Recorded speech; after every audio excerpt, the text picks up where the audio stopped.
রাষ্ট্র সহ সমগ্র একমাত্র মালিক সৃষ্টিকর্তা আল্লাহ প্রয়োজনীয় আইন বিধান সম্বলিত কল্যাণকর ও পরিপূর্ণ জীবন ব্যবস্থা হিসেবে ইসলাম প্রদান করেছেন। একমাত্র ইসলামই হচ্ছে সকল মানুষের সকল মৌলিক অধিকার আদায় ও সংরক্ষণের উপায়। একমাত্র ইসলামই হচ্ছে পরকালে জাহান্নাম থেকে রক্ষা পেয়ে জান্নাত লাভের পথ। বন্ধুগণ, ইসলাম নিছক কোন ধর্ম নয়। ইসলাম শুধু মুসলমানদের জন্য আসে নাই, ইসলাম আসছে গোটা মানব জাতির জন্য। কিন্তু দুঃখজনক হলে সত্য, বিশ্বের মানুষ, জাতির মানুষ, মুসলিম অমুসলিম সকলেই সমাজ রাষ্ট্র গঠন পরিচালনায় আল্লাহর দেওয়া ব্যবস্থা ইসলামকে বাদ দিয়ে কোন না কোন মানব রচিত ব্যবস্থা মেনে নিয়েছে, মেনে চলছে। বন্ধুগণ, বাংলাদেশ সহ বিশ্বের কোন একটি রাষ্ট্রে আল্লাহর দেওয়া ব্যবস্থা ইসলাম প্রতিষ্ঠিত নাই। আল্লাহর সার্বভৌমত্ব, আইন বিধান ও শাসন কর্তৃত্ব প্রতিষ্ঠিত নাই, যার কারণেই মানুষের সমাজে, মানুষের জীবনে দুর্ভোগ এবং অশান্তির মাত্রা দিন দিন বেড়েই চলছে। বন্ধুগণ, মানুষের জীবনে দুর্ভোগ এবং অশান্তির মূল কারণ হচ্ছে মানুষের সমাজ রাষ্ট্র গঠন পরিচালনায় ইসলামের পরিবর্তে মানব রচিত ব্যবস্থা প্রতিষ্ঠিত থাকা এবং মানব রচিত ব্যবস্থা মেনে চলা। এই মানব রচিত ব্যবস্থার অধীনে থেকে জীবনযাপন করার কারণে পরকালীন জীবন হচ্ছে ধ্বংস। বন্ধুগণ, যদি গণতন্ত্রের অধীনে থেকে সমাজতন্ত্র মেনে, রাজতন্ত্র মেনে মৃত্যুবরণ করেন, তাহলে নিশ্চিত ঠিকানা হবে জাহান্নাম। আর এই মানব রচিত ব্যবস্থা প্রতিষ্ঠিত থাকলে মানুষে মানুষে হিংসা প্রতিহিংসা, দ্বন্দ্ব সংঘাত দিন দিন বেড়েই চলবে।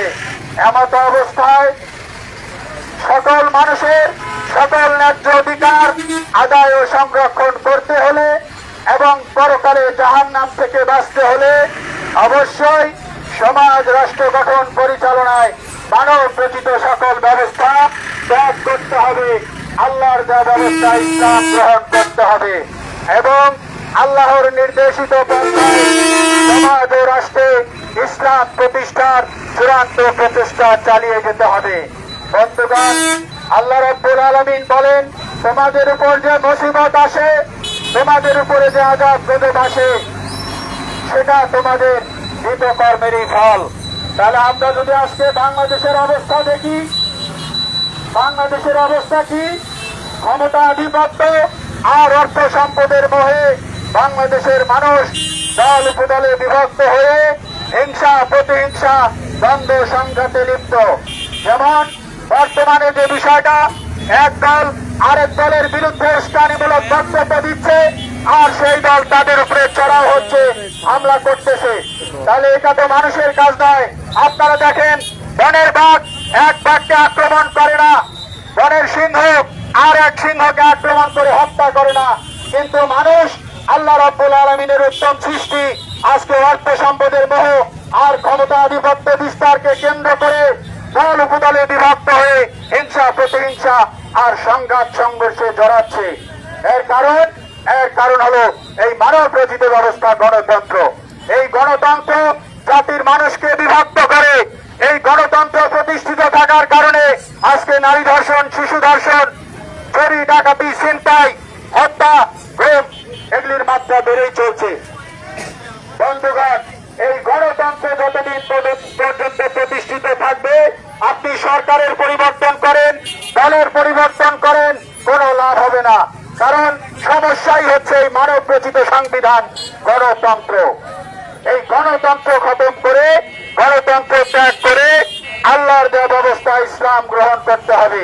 যদি সমাজ রাষ্ট্রে ইসলাম প্রতিষ্ঠিত হয়, তাহলে সকল ধর্মের মানুষের সকল মৌলিক অধিকার আদায় হবে, সংরক্ষণ হবে, ন্যায় বিচার প্রতিষ্ঠিত হবে, তখনই হবে শান্তি। তাই বন্ধুগণ, আমরা ইসলামী সমাজের পক্ষ থেকে জাতি, ধর্ম, বর্ণ, গোত্র সকলের প্রতি উদারতা আহ্বান জানাচ্ছি। বন্ধুগণ, আপনারা জানেন এই মানব রচিত ব্যবস্থা কুফর এবং শিরক। এই মানব রচিত ব্যবস্থা গণতন্ত্রের প্রথম মৌলিক বিষয় হচ্ছে সমাজ রাষ্ট্র গঠন পরিচালনা, আইন বিধান দাতা এমপিগণ।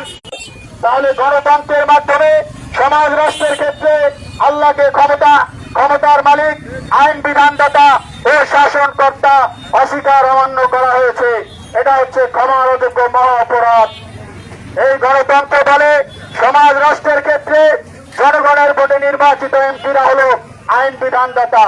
তাহলে দাসত্ব মানুষের আনুগত্য মানব রচিত ব্যবস্থার, এর অর্থ হলো সমাজ রাষ্ট্রের ক্ষেত্রে মানুষের দাসত্ব, মানুষের মন গড়া আইন বিধানের আনুগত্য, অর্থাৎ আল্লাহর দাসত্ব তার আইনের আনুগত্যের সাথে কুফর এবং শিরক, আল্লাহর আইনের আনুগত্যের সাথে বিদ্রোহ এবং অংশীদারিত্ব, এটাও ক্ষমার অযোগ্য মহা অপরাধ। এই গণতন্ত্রের দ্বিতীয় মৌলিক বিষয় হচ্ছে এই সংবিধানের ভিত্তিতে যে বা যারাই নেতা হবে, নেত্রী হবে, তাদের আনুগত্য, অনুসরণ, অনুকরণ। এর অর্থ হচ্ছে সমাজ রাষ্ট্রের ক্ষেত্রে আল্লাহ রাসূলের শর্তহীন আনুগত্য চলবে না। আল্লাহ রাসূলের শর্তহীন আনুগত্যের সাথে বিদ্রোহ এবং অংশীদারিত্ব। তাহলে আজকে বাংলাদেশে ইসলামের নামে বেনামে যত রাজনৈতিক দল আছে সকলে এই গণতন্ত্র গ্রহণ করে নিয়েছেন। গণতন্ত্র মেনে নিয়ে রবের সাথে কুফর এবং শিরকে লিপ্ত হয়ে ক্ষমার অযোগ্য মহা অপরাধী হয়ে আছেন। এজন্যই আল্লাহ বলতেছে, সময়ের কসম, নিশ্চয়ই মানুষ মহা ক্ষতির মধ্যে নিমজ্জিত। কারা ক্ষতির মধ্যে নিমজ্জিত? আল্লাহ রাব্বুল আলামিন বলেন, যে কেউ ইসলাম ছাড়া অন্য কোন সংবিধান, অন্য কোন আইন বিধান অনুসন্ধান করবে, অনুসরণ করবে, তারা হবে পরকালে ক্ষতিগ্রস্ত।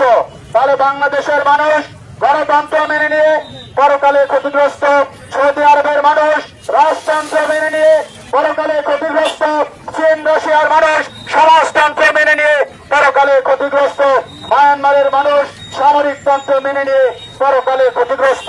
এখন আপনি ধর্মীয় ক্ষেত্রে ইসলাম পালন করলেও কোনো লাভ হবে না, আর যদি অন্য ধর্ম পালন করেন তাও লাভ হবে না, কারণ আপনি সমাজ রাষ্ট্রের ক্ষেত্রে আল্লাহর আইন বিধান, আল্লাহর শাসন কর্তৃত্বকে অস্বীকার অমান্য করছেন।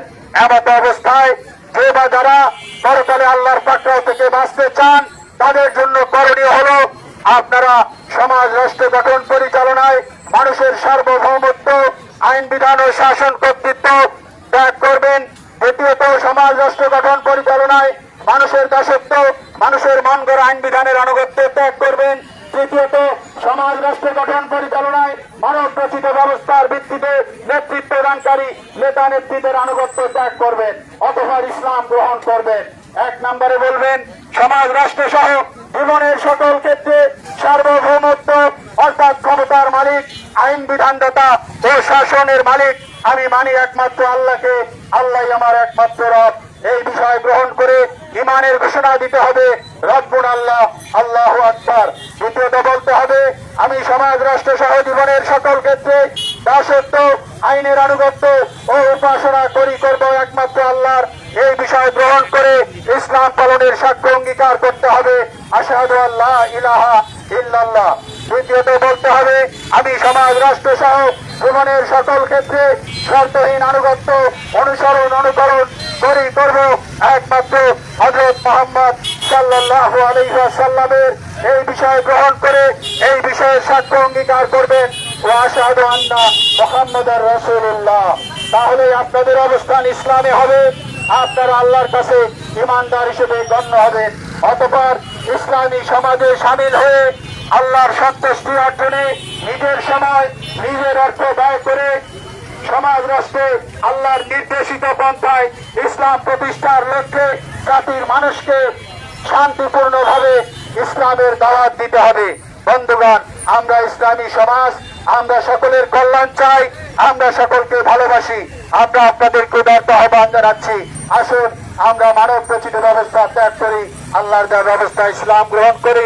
আল্লাহ রাব্বুল আলামিন সকলকে এই লক্ষ্যে কবুল করুন, আমিন।